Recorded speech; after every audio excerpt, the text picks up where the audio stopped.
में शक्ति आती है, आपका निजी संबंध परमेश्वर के साथ क्या है और उसके साथ आपकी क्या दिनचर्या है, तभी उस प्रचार में और उस संबंध में यीशु के चेले बनने में कैसे मदद होती है। तो यहाँ पर हम लोग लगातार मरकुस की पुस्तक को पढ़ रहे हैं, एक अध्याय से दूसरा अध्याय, तीसरा अध्याय, और हम इन बातों पर आगे बढ़ते हुए जा रहे हैं। जब हम लोग 3 अध्याय उसका 14 और 15 पद पढ़ेंगे तो उन्होंने प्रचार करने के लिए भेजा है उनको, और यहाँ पर साफ साफ शब्दों में लिखा है कि सुसमाचार का प्रचार हमें कैसे करना है, परमेश्वर के राज्य का प्रचार कैसे करना है, शुभ समाचार का प्रचार कैसे करें, परमेश्वर के साथ संबंध, पापों की क्षमा के लिए हमें क्या करना है, आगे आगे से आगे बढ़कर हमें काम करना है कि परमेश्वर हमसे बात करता है। अधिकार के साथ यीशु ने वहां पर चेलों को तैयार कर रहा है। यीशु ने अपने चेलों को दुष्ट आत्माओं को निकालने और चंगा करने का अधिकार दिया था। उसी तरह आप भी सामर्थ्य के साथ प्रचार करते हैं। Praise the Lord. आज आप भी उसी सामर्थ्य के साथ करना चाहते हैं। कितने लोग यहाँ पर उसके सामर्थ्य के साथ प्रचार करना चाहते हैं, लोगों को बचाना चाहते हैं? कितने लोग अपना हाथ उठाएंगे? एक एक लाइक भेजें, 4-4 लाइक नहीं, एक व्यक्ति एक लाइक भेजेगा, जिससे हमें समझ में आए कि एक लाइक से हमें पता चल जाएगा एक व्यक्ति ने भेजा हुआ है। 4-4 लाइक एक एक व्यक्ति नहीं भेजे, इसीलिए पिछले समय इसको बंद किया गया था।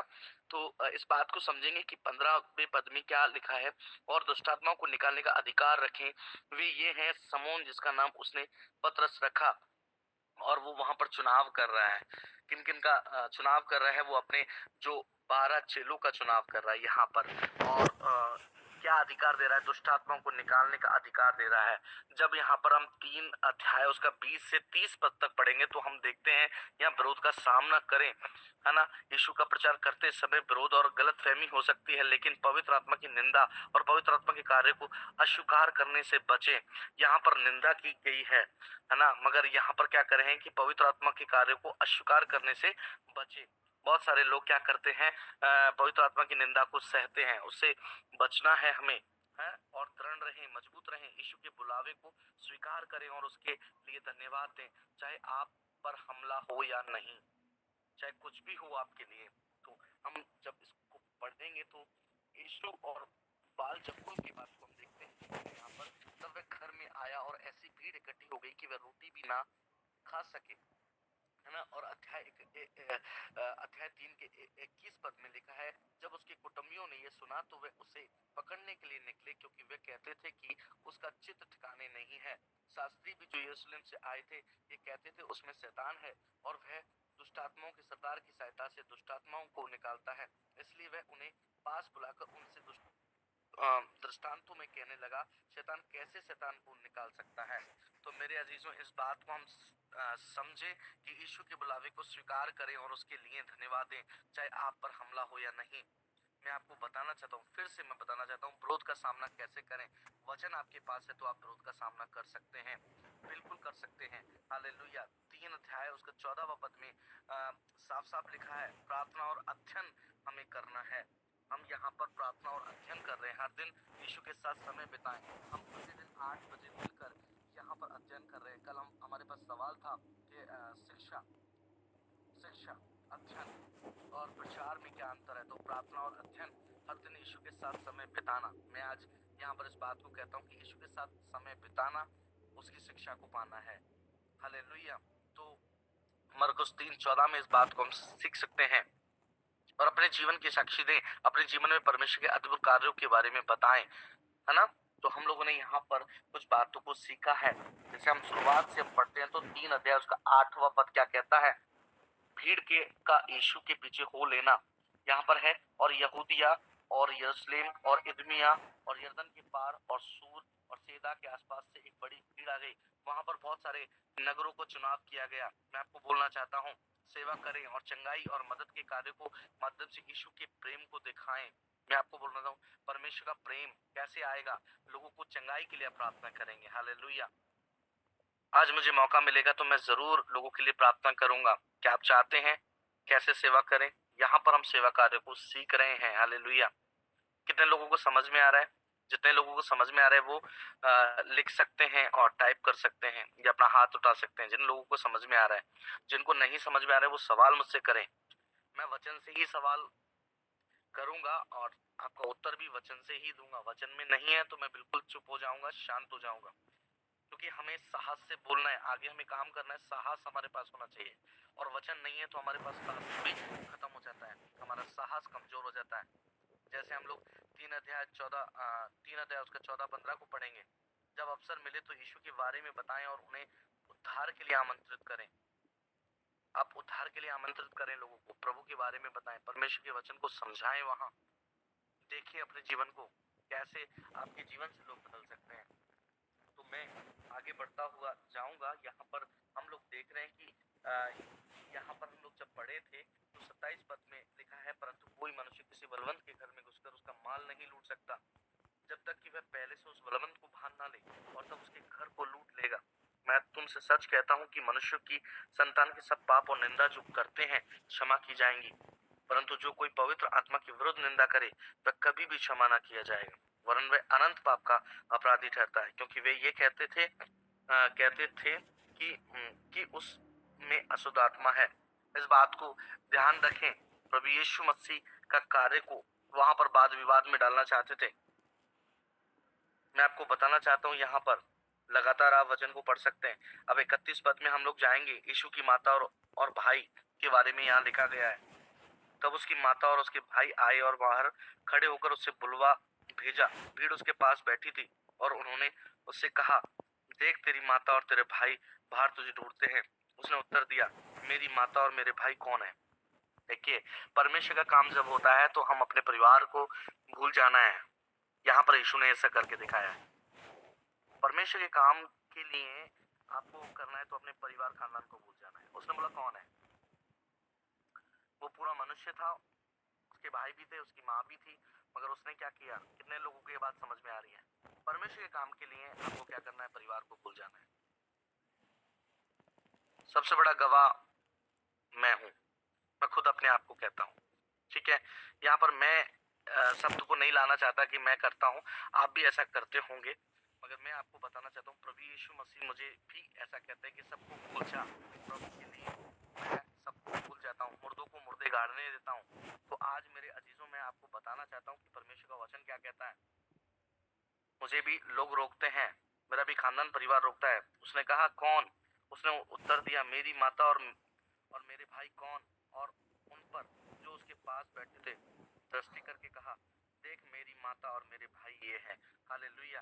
तो आपके माता भाई बहन कौन है? जो दुखी हैं, जो परेशान हैं, जिनके लिए आप प्रार्थना कर रहे हैं, वो आपके माता पिता हैं। ऐसा जैसे यीशु मसीह आपको प्रचार करना सिखा रहे हैं। यहाँ पर आप देख रहे हैं, यहाँ पर कहने का मतलब जो आपको रोके, चाहे वो आपका घर परिवार, माँ बाप, कभी कभी हमारा पिता हमारे लिए ठोकर का कारण हो जाता है, कभी हमारी माता हमारी पत्नी ठोकर का कारण हो जाती है, मगर परमेश्वर का वचन क्या कहता है यहाँ पर? वो कौन है? मैंने तो चुनाव किया है। आपका चुनाव परमेश्वर के राज्य के लिए किसी और ने नहीं किया, आपकी माँ ने नहीं किया, आपकी पत्नी ने नहीं किया, आपके बाप ने नहीं किया, आपके बच्चों ने नहीं किया। प्रभु यीशु मसीह ने आपका चुनाव किया प्रचार करने के लिए। आपकी पत्नी बोल दे आप नहीं जाओगे, हमारे कुछ बच्चे हैं उनकी पत्नियां बोल देते हैं नहीं जाओगे, तो वो रुक जाते हैं। अरे आपको परमेश्वर ने बुलाया, किस लिए बुलाया, ये बात को आपको जानने की जरूरत है। तो उसने उत्तर दिया, मेरी माता और मेरा भाई कौन है? और उन पर जो उसके आसपास बैठे थे दृष्टि करके कहा, देखो मेरी माता और मेरे भाई ये है, क्योंकि जो कोई परमेश्वर की इच्छा पर चले वही मेरा भाई और मेरी बहन है। आमीन। ओ मेरी माता है। कितने लोग हाथ उठाएंगे इस बात पर कि मैं एग्री हूं इस बात पर? जो परमेश्वर के राज्य की बात करे वो हमारा भाई है, हमारी माँ है, हमारा पत्नी है, हमारा लोग है, हमारा बाप है, हमारा बच्चा है, वो हमारा सब कुछ होना चाहिए। हाँ, क्या कितने 2-3 लोगों को ही समझ में आ रहा है? कितने सारे लोग जुड़े हुए? मुझे लगता है कि 40 के करीब आईडीज जुड़ी हुई हैं, और लगभग कम से कम इन आईडीज में 4-4 5-5 लोग हैं, कम से कम 50-60 लोग तो आप होंगे यहाँ पर। तो मैं आपको बोलना, क्या आप लोग सब लोग सुन पा रहे हैं इस बात को? अपना हाथ उठा सकते हैं सिर्फ एक बार लाइक हम म्यूट नहीं खोलें, म्यूट नहीं खोलें। मैं चाहता हूँ सिर्फ एक बार आप बताएं, जिससे मुझे पता रहे कि आप यहाँ पर, मैं सबको देख रहा हूँ, मैं वॉच कर रहा हूँ, मेरी बात को आप समझेंगे। परमेश प्लीज आप म्यूट ना खोलें, मेरी बहन म्यूट ना खोलें। ओके, ठीक है, समझने का बात को रखें। यहाँ पर यीशु मसीह क्या कह रहे हैं? यीशु मसीह बहुत अच्छी बात आपसे कह रहे हैं। प्रभु यीशु मसीह आपसे बहुत अच्छी बात कह रहे हैं कि जो मेरे लोग कौन है, जो मेरी इच्छा पर चलते हैं, क्या आप वाकई में यीशु की इच्छा पर चलते हैं? क्या आप जितने भी लोग हैं यीशु मसीह की इच्छा पर चलते हैं? मेरे अजीजों, मैं आज आपको सिखा रहा हूँ प्रभु यीशु मसीह के नाम में, और सिखाने वाला पवित्र आत्मा है, मैं नहीं हूँ, मेरी कोई औकात नहीं है। पवित्र आत्मा सिखा रही है आपको। क्या आप चाहते हैं कि आप उसकी इच्छा पर चलें? कितने लोग उसकी इच्छा पर चल रहे हैं? लिख कर भेजें, लिख कर भेजें, फिर हम लास्ट में उनके लिए प्रार्थना करेंगे। उसकी इच्छा पर, उसकी इच्छा मैं बताऊंगा आगे। यहाँ पर हम आगे बढ़ते हैं अध्याय 4 में। अध्याय 4 में बीज बोने वाले का दृष्टांत को हम देखें। यहाँ पर बीज बोने का कार्य किया जा रहा है। वह फिर झील के किनारे उपदेश देने लगा और ऐसी बड़ी भीड़ उसके पास इकट्ठी हो गई। देखिए, जहां जा रहा है वहीं भीड़ हो रही है, जहां जा रहा है वहीं भीड़ हो रही है, क्योंकि वो क्या कर रहा है? उनसे प्रेम कर रहा है। वो उनसे कह रहा है, वो अपने माँ बाप को भी भूल गया है, वो अपने बच्चों को भूल गया है, अपने लोगों को भूल गया है, अपने सबको भूल गया है। वहां पर समझ रहे हैं मेरी बात को? अपने भाई और अपनी माँ को भूल गया है। उसने बोला, मैं नहीं जानता इनको, ये कौन है, कौन है ये, क्या कर रहा है? लोगों को जंगा कर रहा है। वो कह रहा है, ये मेरे माँ बाप हैं, यही मेरे लोग हैं, ये मेरी बहन है, ये मेरे माँ बाप है, जो मेरी इच्छा पर चलते हैं, मेरे राज्य के लिए बढ़ोतरी का कारण है, ये मेरे लिए है। फिर वह झील के किनारे उपदेश देने लगा और ऐसी भीड़ फिर उसके पास बार बार वो संदेश देने लगा। वो भूल गया उनको, छोड़ दिया उनको, और वो बीज में बोने के लिए आगे चला कि वह झील में एक नाव पर चढ़कर बैठ गया और सारी भीड़ भूमि पर झील के किनारे खड़ी रही, और वह उन्हें दृष्टांतों में बहुत सी बातें सिखाने लगा। यीशु मसीह दृष्टांतों में सिखाते हैं, और अपने उद्देश्य में उनसे कहा, सुन, एक बोने वाला बीज बोता है। क्या बता रहा है वो? बोने वाले के बारे में बता रहा है, बीज बोने के बारे में बता, एक किसान के बारे में यहाँ बता रहा है। कितने लोग समझ रहे हैं? बीज बोने वाला किसान हो सकता है, ठीक है। और बीज बोने वाले निकला और बोते समय कुछ मार्ग के किनारे गिरा, है ना। बोते समय कुछ मार्ग के किनारे गिरा और पक्षियों ने आकर उसे चुग लिया। देखिए वो क्या कर रहा है? बीज बोने वाला क्या कर रहा है? बीज को गिराते हुए जा रहा है। बोते समय कुछ मार्ग के किनारे गिरा, और वो तो कुछ अलग जगह में था, मगर किनारे गिर गए। बहुत समझता है, उसने ऐसे ही नहीं पटका बीज, मगर बोते समय कुछ किनारे गिर गए, पक्षियों ने आकर उसे चुग लिया। कुछ पथरीली भूमि पर गिर गए, जहां उसको बहुत मिट्टी ना मिली, और गहरी मिट्टी ना मिलने के कारण जल्द उग गया, और जब वह सूरज निकला तो जल गया, और जड़ न पकड़ने के कारण सूख गया। कुछ झाड़ियों में गिरा, और झाड़ियों ने बढ़कर उसे दबा लिया, और वह फल न लाया। परंतु कुछ अच्छी भूमि पर गिरा, और वह उगा और बढ़कर फलवंत हो गया, और कोई 30 गुना, कोई 60 गुना, और कोई 100 गुना फल लाया। तब उसने कहा, जिसके पास सुनने के लिए कान हो वह सुन ले। देखिए यहाँ पर कितनी अच्छी बात कही गई है। मैं यहाँ पर हमेशा इस बात को कहता हूँ कि बाइबल के द्वारा शायद लोगों के पास में कान नहीं है, बाइबल के द्वारा लोगों के पास कान नहीं है, क्योंकि यहाँ पर यीशु मसीह कह रहे हैं, जिनके कान है वह सुन ले। मतलब कुछ ही लोगों के कान होते हैं, कुछ लोगों के कान नहीं होते, कुछ लोगों के कान नहीं होते, वो सुन नहीं पाते। और कान पता है किसके नहीं होते?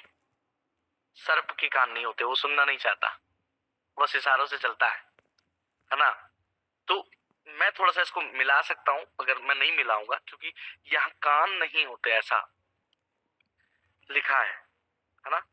कान नहीं होते, सुनने के लिए कान हो वह सुन ले। कुछ लोगों के कान होते, कुछ लोगों के नहीं। तो लोग सुनना नहीं चाहते। क्या कहा गया कि कुछ फलवंत होंगे, किस जगह पर? अच्छी भूमि पर गिरेंगे, कुछ झाड़ियों में गिर जाएंगे, मिट्टी कम पथरीली जमीन, ऐसे करके वो कुछ कुछ गिरेंगे, कुछ कुछ खड़े हो जाएंगे, मगर अच्छी भूमि पर गिरते ही क्या है? वो फलवंत हो जाएंगे। हालेलुया। कितने लोग अपना हाथ उठा सकते हैं कि हाँ, मैं एक अच्छी भूमि का पेड़ हूँ? हालेलुया। मुझे अच्छी भूमि पर परमेश्वर ने गिराया है। हालेलुया। कितने लोग चाहते हैं सिर्फ एक एक लाइक प्रभु के लिए? हालेलुया। क्योंकि समझ में नहीं आता है। हालेलुया। तो यहाँ पर हम इस बात को देखते हैं कि दृष्टांत का उद्देश्य क्या है। मैं आपको बताना चाहता हूँ, यहाँ पर इन बातों को हमें सीखने की जरूरत है। इस बात को प्रभु से हम लोग बोलेंगे कि परमेश्वर हमारे जीवन में क्या होना है। इस बात को जाना है कि हमें इन बातों को कैसे आगे तक बढ़ाना है, कैसे हम लोग बीज बोने वाले बने। कितने लोग बीज बो रहे हैं? तो काफी बार लोग कहते हैं कि मैं बीज बोता हूँ मगर फल ही नहीं आता। मगर आप क्या करते हैं? फल को अच्छी भूमि पर गिराओ, अच्छी भूमि पर जो आपकी सुन ले, जिनके कान है वह सुन ले। तो आप हजारों को बोलेंगे ना, जब जाके कुछ ही सुनेंगे। तो बाइबल के अनुसार बहुत सारे लोगों के पास कान नहीं है। जब वह अकेला रह गया तो उसके साथियों ने उन 12 समेत उसने इन दृष्टांतों के विषय में पूछा। उद्देश्य पूछ रहे हैं वहां पर, वो पूछ रहे हैं, उद्देश्य पूछ रहे हैं। उनसे कहा, तुमको तो परमेश्वर के राज्य के भेद की समझ दी गई है, परंतु बाहर वालों के लिए सब बातें दृष्टांतों में होती हैं, इसलिए कि वे देखते हुए देखें और उन्हें सुझाई ना पड़े, और सुनते हुए भी और ना समझे, ऐसा ना हो कि वे फिरें और क्षमा किए जाएं। देखिए कितनी अच्छी बात की गई है, मुझे दिल से छू गई ये बात कि परंतु बाहर वालों के लिए सब बातें दृष्टांत में होती हैं, इसलिए कि वे देखते हुए देखें और उन्हें सुझाई ना पड़े, और सुनते हुए सुने भी और ना समझे। बहुत सारे लोग सुनते हुए भी ना समझें, ऐसा ना हो कि वे फिरे और क्षमा किए जाएं। एक बार आप फिर गए प्रभु के लिए, कैसे भी आप परमेश्वर के फिर गए, सुनते हुए या ना सुनते हुए भी आप कैसे भी प्रभु की ओर फिर गए, तो आपको क्षमा किया जाएगा। मेरे अजीजों, कैसे भी प्रभु के रास्ते को आ जाना, कैसे भी आ जाना, कहीं भी किसी भी जगह में परमेश्वर आपको बना देगा। हालेलुया। एक बार आप उसकी मिट्टी में मिल जाएं तो आप फलवंत हो जाएंगे। हालेलुया। तो मैं आपको बताना चाहता हूँ बीज बोने वाले का दृष्टांत की यहाँ पर व्याख्या की गई है। फिर उसने उनसे कहा, क्या तुम ये दृष्टांत नहीं समझते हो? तो फिर सब दृष्टांतों को कैसे समझोगे? बोने वाला वचन बोता है। देखिए आगे ना बात, वचन बोने वाला, हाँ? बोने वाला वचन बोता है जो मार्ग के किनारे के हैं, जहां वचन बोया जाता है। ये वे हैं कि जब उन्होंने उन्होंने सुना तो शैतान तुरंत आकर वचन को जो उनसे बोया गया था उठा ले जाता है। कैसे ले जाता है? अभी आप कुछ कर रहे होंगे, आप कुछ भी काम कर रहे होंगे परमेश्वर के वचन को छोड़कर, तो आपसे क्या हो जाएगा? वो वचन दूर हो जाएगा। वचन सुनते हुए आप कुछ काम कर रहे हैं। कितने लोग काम कर रहे हैं? सच बताओ। मैं कुछ कर रहा हूँ, कोई लिख कर भेजेगा? ठीक है, कोई भेज सकते तो भेज दीजिए, नहीं तो कोई बात नहीं, आज आपको माफ किया जाता है। फिर उसने उनसे कहा, क्या तुम ये दृष्टांत नहीं समझते? तो फिर और सब दृष्टांतों को कैसे समझोगे? बोने वाला वचन बोता है जो मार्ग के किनारे के हैं, जहां वचन बोया जाता है। ये वे हैं कि जब उन्होंने सुना तो शैतान तुरंत आकर वचन को जो उन्हें उनमें बोया गया था उठा ले जाता है। वैसे ही जो पथरीली भूमि पर बोए जाते हैं, ये वे हैं जो वचन को सुनकर तुरंत आनंद में ग्रहण कर लेते हैं, परंतु अपने भीतर जड़ रखने के कारण थोड़े ही दिनों के लिए रहते हैं। कभी कभी क्या होता है, अच्छा लगेगा, अरे हालेलुया, प्रार्थना हो रहा है, आराधना हो रहा है, मेरे लिए सब कुछ हो रहा है ना। कुछ कुछ लोग 4 दिन तक अच्छा अच्छा नाचेंगे, कूदेंगे, गाएंगे, हालेलुया बोलेंगे, है ना, दान दशमांश भी अच्छे से देंगे, फिर उसके बाद में वो सब कुछ छोड़ देंगे। ऐसा होता है नहीं होता है? सब कुछ करेंगे कलीसिया के लिए। ऐसा लगेगा क्या ये तो बंदा मस्त तरीके से आ गया है ना। और कैसे होगा? भीतर जड़ रखने के कारण वे थोड़े ही दिन के लिए रहते हैं। वो अंदर क्या करेंगे? जड़ नहीं पकड़ पाएंगे, है ना। बाहर से तो बहुत अच्छे दिखेंगे, हालेलुया हालेलुया, प्रेज लॉर्ड, गाना गाएंगे, तू मेरा सब कुछ है, तू मेरा सब कुछ है, ऐसा गाएंगे वो। मगर क्या होगा? अंदर से सब खलास, सब बेकार हो जाएगा। कैसा हो जाएगा? तुरंत तुरंत तो वो सब कुछ अच्छा अच्छा गाएंगे, इसके बाद जब वचन के कारण उन पर कलेश या उपद्रव होता है तो वह तुरंत ठोकर खाते हैं। और जैसे ही कलेश होता है या उपद्रव होता है या उनको कोई सताता है तो वो तुरंत दूर हो जाता है। हालेलुया बोलने वाले हैं, सभी प्रभु प्रभु बोलने वाले मेरे के स्वर्ग के राज्य वारिस नहीं होंगे, ऐसा लिखा है ना। हे प्रभु बोलने वाले क्या हो जाते हैं? वो थोड़ा सा कलेश आने से भाग जाते हैं। कितने लोग हाथ उठाएंगे इस बात पे? ऐसा ही है ना। झाड़ियों में बोए गए थे वे ये जिन्होंने वचन सुना और संसार की चिंता और धन का धोखा और अन्य वस्तुओं के लोभ उनमें समाकर वचन को दबा देता है। कभी कभी क्या होता है, झाड़ियों में फंसे हुए का दृष्टांत आपको समझ में आएगा। परमेश्वर का वचन है मगर संसार को छोड़ नहीं पाते, संसार की रीति को छोड़ नहीं पाते, संसार के रीति रिवाज को नहीं छोड़ पाते, उनमें ही अटके रहते हैं और एक दिन उसमें नाश भी हो जाते हैं और वो परमेश्वर को कभी भी पकड़ नहीं पाते हैं। कैसे कैसे लोगों की बात कर रहा हूँ, ध्यान से सुने, कान है वे सुन ले। यहाँ पर क्या है, वचन कह रहा है, क्या होता है, मैं तो यीशु को भी मानूंगा, इधर भी मान लूंगा, उधर भी मान लूंगा, थोड़ा सा ही कर लूंगा, मैं वहां चला जाऊंगा, वहां चला जाऊंगा, ये कर लूंगा, थोड़ा सा पिताजी के साथ भी चला जाता हूँ, माँ के साथ भी चला जाता हूँ, मगर क्या होगा? कितने लोग समझ गए मेरी बात को? सब कुछ कर लेंगे, है ना। मूर्ति पूजा भी कर लेंगे कभी कभी, डेली नहीं करता हूँ मगर कभी कभी कर लेता हूँ, क्योंकि वो भी भगवान जी हैं, ऐसा करके वो अपने मन में ले आते हैं बात को, है ना। दिल की मूर्तियां बना लेते हैं, बाहर से तो निकाल देते हैं, मंदिर दिवाले सब निकाल देते हैं, घर में से सब जो बनाए हुए, मगर अंदर से मूर्तियों को नहीं निकालते। लोगों के सामने डर के मारे क्या करते हैं, हाथ जोड़ना स्टार्ट कर देते हैं, नारा लगाना स्टार्ट कर देते हैं। ऐसा होता है हमारे जीवन में, नहीं होता है? बहुत सारे लोग, भाई लोग नहीं बोल रहे हैं, संजय, विनोद, यात्राम, ये नहीं बोल पा रहे हैं। ये भी अपना बोलें कि ये बात सही है कि नहीं सही है। तो अन्य वस्तुओं का लोभ उनमें समाकर वचन को दबा देता है और वह निष्फल रह जाता है। और जो अच्छी भूमि पर बोए गए हैं, ये वे हैं जो वचन सुनकर ग्रहण करते हैं, फल लाते हैं, और 30 गुना, कोई 60 गुना, और कोई 100 गुना लाता है। हालेलुया। परमेश्वर का प्रचार लगातार करते जाते हैं और मत्ती 28 को पूरा कर देते हैं, जाओ जाति जाति के लोगों को चेला बनाओ। एक जाति के लिए नहीं बनाया प्रभु ने हमको, सारी मानव जाति के लिए। हालेलुया। हमको सबको प्रभु ने बचा लिया है। हालेलुया। एक जाति के लिए हमको परमेश्वर ने बुलाया नहीं है, एक जाति के लिए बुलाया है कि परमेश्वर ने हमको? कितने लोग बोलेंगे इस बात को? हाँ, एक जाति के लिए हमको बुलाया परमेश्वर ने? नहीं, हमको सारी जातियां जीतनी है। कितने लोग आज सारी जातियां जीतना चाहते हैं? मेरे अजीजों बताओ, आप क्या सारी जातियां जीतना चाहते हैं? तो सारी जातियां जीतने के लिए क्या करना पड़ेगा? हाँ, प्रार्थना करना पड़ेगा, वचन पढ़ना पड़ेगा। आमीन, हालेलुया। तो मेरे अजीजों, यहाँ पर बहुत सारे दृष्टांत हैं, तो आज मैं यहीं पर जल्दी से समाप्त करूंगा इस बात को। फिर आगे कल इसको हम लोग अध्याय 4 को हम आगे कंटिन्यू कर सकते हैं और अच्छा बेहतर कर सकते हैं, है ना। बीज बोले वाले का दृष्टांत हमने पढ़ा, उसका उद्देश्य हमने पढ़ा, दृष्टांत का उद्देश्य क्या है ना। और 3 अध्याय को भी हमने जाना। तो यहाँ पर मेरे अजीजों, यहाँ पर दीपक का दृष्टांत भी है। उसने उनसे कहा, क्या दिए को इसलिए लाते हैं कि पैमाने या खाट के नीचे रखा जाता है? क्या इसलिए नहीं कि वह दीवट पर रखा जाए? देखिए, रोशनी होने के लिए दीपक को कहाँ रखा जाता है? हाँ? खाट के नीचे रखा जाए या दीवट पर? खाट के नीचे रखेंगे तो नीचे नीचे रोशनी रहेगी, मगर उसको दीवट पर रखेंगे, दीवार पर रखेंगे, ऊंचाई पर रखेंगे। दीवट समझते हैं कितने लोग? यहाँ पर देखो, ये समझने के लिए हमको आ गया, खाट हमको समझ में आ गया, हम गांव के लोग हैं, मगर दीवट समझ में आ गई। एक ऊंचाई पर रखेंगे तो ऊंचाई से रोशनी अच्छे से पूरे कमरे में फैल जाएगी, पूरे स्थान में फैल जाएगी। हाँ, हालेलुया।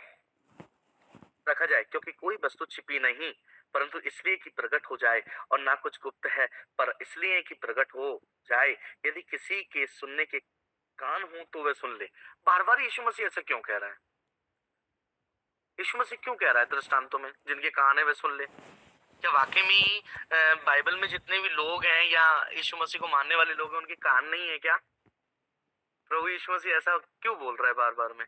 मुझे लगता है कान नहीं है, शायद मेरे नहीं थे, मगर प्रभु ने पकड़ कर ऐसा बोला, तेरे कान खोल दे।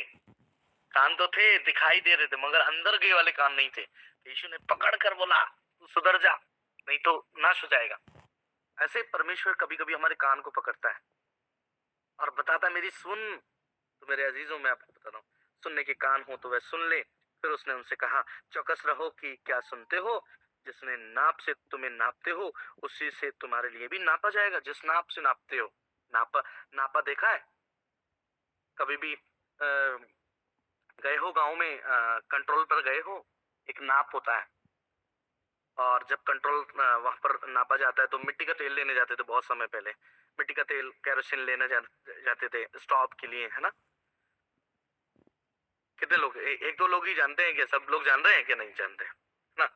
तो उसमें नापा होता था, वो बिल्कुल लीटर वाला नापा होता था, है ना। नाप से तुमको नापते हो, उसी तुम्हारे लिए भी नापा जाएगा और तुमको अधिक दिया जाएगा, क्योंकि क्योंकि जिसके पास है उसको दिया जाएगा, क्योंकि जिसके पास है उसको दिया जाएगा, और जिसके पास नहीं है उसे उससे वह भी जो उसके पास है ले लिया जाएगा। ये तो अजीब बात हो गई। यहाँ पर ये क्या कह रहा है वचन? कितने लोग समझ पा रहे हैं? क्योंकि जिसके पास है उसको दिया जाएगा, जिसके पास नहीं है उससे भी जो उसके पास है ले लिया जाएगा। नापे की बात हो रही है यहाँ पर। कैसे होगा यहाँ पर? क्या इसका अर्थ कितने लोग बता पाएंगे कि जिसके पास उसको दिया जाएगा और जिसके पास नहीं है उससे वो भी नहीं है उससे वह भी जो उसके पास है ले लिया जाएगा। ऐसा क्यों? ऐसा क्यों कह दिया? कितने लोग समझ पाए इस वचन को? जैसा तुम करोगे ना लोगों के लिए वैसा ही तुम्हारे लिए होगा। इसका अर्थ ये है, जैसा आप करोगे ना लोगों के लिए, जिस नाप से आप नापोगे ना लोगों के लिए, हालेलुया, जैसा बोओगे तो वैसा ही तो काटोगे। यहाँ देखो, उगने वाले का दृष्टांत आ गया। फिर उसने कहा परमेश्वर का राज्य ऐसा है कि जैसे कोई मनुष्य भूमि पर बीज छीटे और रात को सोए और दिन को जागे, और ये बीज ऐसे उगे और बड़े कि वह ना जाने। पृथ्वी आपसे आप फल लाती है, पहले अंकुर, तब बाल, और तब बालों में से तैयार।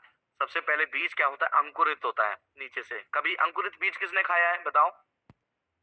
अंकुरित चना किसने खाया है? अंकुरित मटर किसने खाई है बताओ? हम तो बड़ा बड़ा सिटी में जब जाता हूँ तो उधर खाता हूँ, वो सारे मिलते हैं, दाल दाल अंकुरित मिलती है।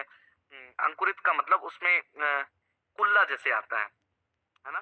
तो क्या कह रहे हैं देखो, अंकुर, तब बाल, और तब बालों में से तैयार दाना। मिट्टी के प्रेशर, एक मिट्टी का प्रेशर जब उस पर पड़ता है ना, तो जब वो अंकुरित होता है। आप अंकुरित होना चाहते हैं? कितने लोग अंकुरित होना चाहते हैं मेरे अजीजों? कोई भी लेफ्ट नहीं होगा, लास्ट समय चल रहा है। परमेश्वर अंकुरित करना चाहता है आपको। क्या आप चाहते हैं अंकुरित हो जाएं आप? हालेलुया, अंकुरित हो जाएं। हालेलुया। कितने लोग शादी किए हैं यहाँ पर? जितने लोग शादी किए वे अंकुरित होना चाहते हैं? नहीं होते? फल लाए ना वो। देखो, अंकुरित ऐसे आप समझ सकते हैं, बेबी जब पेट में होता है तो वो अंकुरित हो जाता है, चार ही हो जाती है उसकी। फिर उसको 9 महीने तक उसको उस बहन को, उस बेटी को, उस माँ को अच्छा अच्छा खिलाया जाता है, उसे उसे दिया जाता है ना। फिर क्या होता है? पाले आती हैं है ना, वो उगने लगता है ना, बाहर आ जाता है, पलता है, फिर वो फल लाता है ना? लाता है नहीं लाता है? तो इसका बहुत अच्छा अर्थ है ना? आप समझते हैं? आपने जो किया है उसका फल आ रहा है तो बहुत अच्छी बात है। आप अंकुरित हो गए तो बहुत अच्छी बात है। अब उसको क्या करना है? अंकुरित हो गए हैं तो क्या करना है? उसको खाद, मिट्टी, पानी सब देना है, नहीं देना है? कितने लोग चाहते हैं? कोई भी बोल सकता है। सब चाहते हैं कि अंकुरित हो, मेरे जीवन में अंकुरितपन हो, मेरी बालें पक जाएं। हालेलुया। कितने लोग चाहते हैं इस बात को? फलवंत हो जाएं। हमने पिछले समय लोगों के लिए प्रार्थना किया था, 24 आवर घर की कलीसिया ने मिलकर लोगों के लिए प्रार्थना किया था। मगर कुछ लोग कहते हैं कि मैंने तो अच्छी मटर के लिए प्रार्थना करी थी मगर छोटी मटर हुई। ये तो देख, यहाँ वचन में क्या लिखा है? फल देने वाला कौन है? परमेश्वर है। अब वो कैसा फल दे, ध्यान रखें। कल हम सीखेंगे इस बात को, और अच्छे से सीखेंगे। सबको जय मसीह की, सभी को सलाम, सभी को नमस्कार। जय मसीह, प्रेज द लॉर्ड। ओके, आगे के समय